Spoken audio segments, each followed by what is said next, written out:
చెబుతుంది. ఎదిగిన కొద్దీ ఒదగమని అర్థమందులో ఉంది.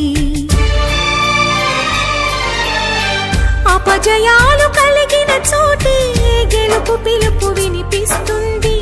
ఆకులన్నీ రాలిన చోటే కొత్త చిగురు కనిపిస్తుంది.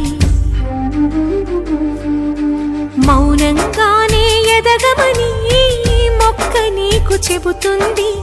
ఎదిగిన కొద్దీ ఒదగమని అర్థమందులో ఉంది. అపజయాలు కలిగిన చోటే గెలుపు పిలుపు వినిపిస్తుంది. ఆకులన్నీ రాలిన చోటే కొత్త చిగురు కనిపిస్తుంది.